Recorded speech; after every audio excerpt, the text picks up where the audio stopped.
तुम्हें कितनी बार बताया है, मेरे तैयार होने से पहले मेरा नाश्ता तैयार हो जाना चाहिए। शादी के 25 सालों बाद भी मुझे क्यों तुम्हें बार बार एक ही बात बतानी पड़ती है? लता, तुम्हें क्या है? तुम तो आराम से घर पर रहोगी, मुझे काम पर जाना पड़ता है। तुम हो कि हमेशा बेवकूफ़ों जैसी हरकतें करती हो।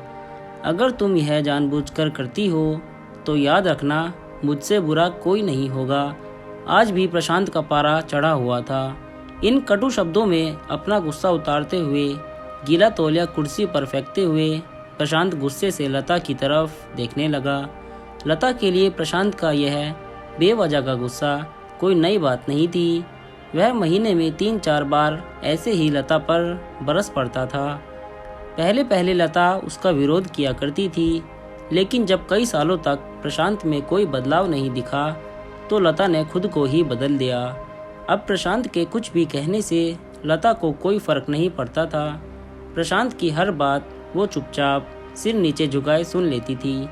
शादी के पहले 5 साल तक लता ने पूरी कोशिश की कि प्रशांत को बदला जाए, लेकिन फालतू का गुस्सा करना और बाद में लता को भला बुरा कहना, यह मानो जैसी उसकी आदत बन गई थी।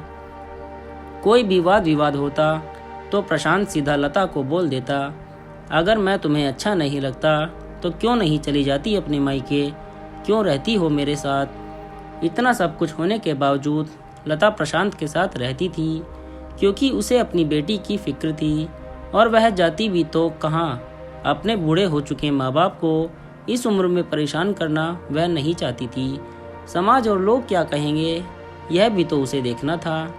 वह इतनी पढ़ी लिखी भी तो नहीं थी कि खुद जाकर कोई नौकरी कर सके और अपना और अपनी बेटी का पालन पोषण कर सके।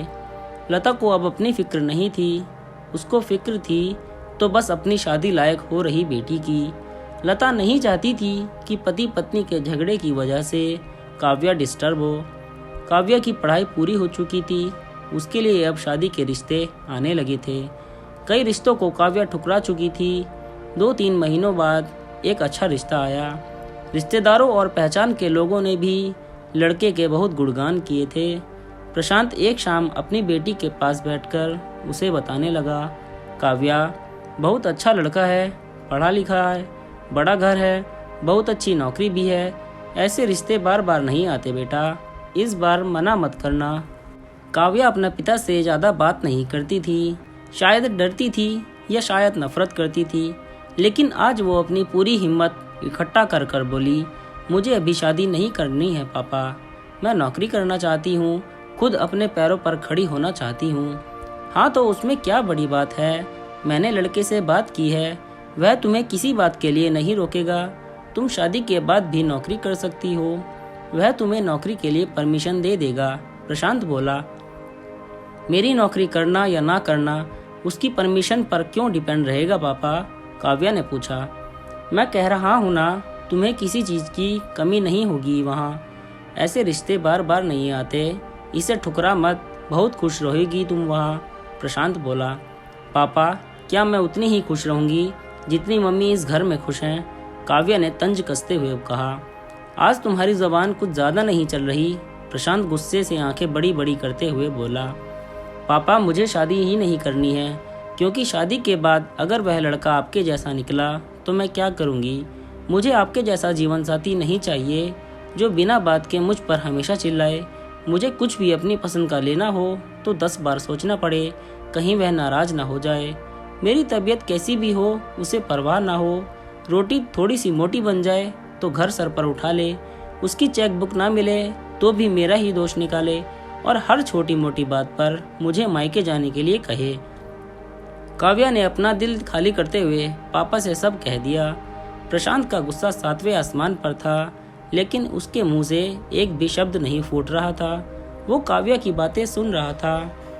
काव्या उतना ही बोलकर चुप नहीं हुई। आज पहली बार वह अपने पापा के सामने इतना कुछ बोल रही थी। पापा, आपने माँ के साथ हमेशा गलत व्यवहार किया है। आप अपने ऑफिस का गुस्सा बिना सोचे समझे माँ पर उतार देते हैं, कभी इस बात की भी परवाह नहीं करते कि उन्हें कैसा लगता होगा। आपकी बात से सुनकर माँ ने अपना स्वाभिमान खो दिया। प्रशांत आज पहली बार अपने किए बर्तावों को महसूस कर पा रहा था। वो इतना ही बोल पाया, जो तुम्हारा मन है वो करो, मैं तो इतना बुरा हूँ ना। काव्या ने प्रशांत का हाथ पकड़ा और बोली, पापा मुझे सिर्फ एक सवाल का जवाब दे दो। क्या आप चाहेंगे कि मेरा पति आपके जैसा हो? अगर आपका जवाब हाँ है तो कर दीजिए मेरा रिश्ता आज ही, और ना है तो मुझे आत्मनिर्भर बनने दीजिए। प्रशांत कुछ भी ना बोल पाया और वहाँ से चुपचाप बाहर चला गया। आज उसे लता के सामने जाने में शर्म आ रही थी। चलते चलते उसकी आंखों से आंसू बह रहे थे। प्रशांत ने आज से अपने आप को बदलने का निश्चय किया। अगले दिन से लता ने अपने पति में काफ़ी बदलाव देखा। वह सोचने लगी कि जो हिम्मत काव्या ने दिखाई है, वह हिम्मत अगर मैं पहले ही दिखा देती तो शायद आज परिस्थिति कुछ और होती। अब काव्या पढ़ लिख कर अच्छी नौकरी करने लगी थी और 3 साल बाद उसके लिए एक अच्छा रिश्ता आया। और उसकी विदाई पर प्रशांत बोला, बेटा तू हमेशा खुश रहेगी क्योंकि तेरा पति तेरे बाप जैसा नहीं है। प्रशांत की यह बात सुनकर लता और काव्या की आंखों से आंसू बहने लगे। दोस्तों, हमारे समाज में औरतों को भले ही देवी का दर्जा दिया जाता है, लेकिन वह स्वतंत्रता नहीं दी जाती जो उन्हें देनी चाहिए। उन्हें बचपन से ही बताया जाता है कि वह पराया धन है। स्कूल में आने में देर हो जाए तो पिटाई मिलती है, मोबाइल पर बातें करते हुए दिख जाएं या खिड़की से झांकते हुए दिख जाएं तो शक किया जाता है। माँ बाप का घर तुम्हारा नहीं है, पति का घर ही तुम्हारा घर है। जीवन भर यह बातें बता बता कर उन्हें ससुराल भेज दिया जाता है और एक दिन किसी छोटे मोटे झगड़े में ससुराल वालों से उन्हें सुनना पड़ता है कि इस घर को छोड़ दो और मायके चली जाओ। अब आप ही बताओ दोस्तों, ऐसी स्त्रियों का सच्चा घर कौन सा है? आखिरकार वह किस घर को अपना कहे? दोस्तों, आपको ये कहानी कैसी लगी हमें कमेंट करके ज़रूर बताएं और इसी तरह की कहानी सुनने के लिए हमारा चैनल कहानियों की लाइब्रेरी को ज़रूर सब्सक्राइब करें। फिर मिलेंगे एक और कहानी में। धन्यवाद।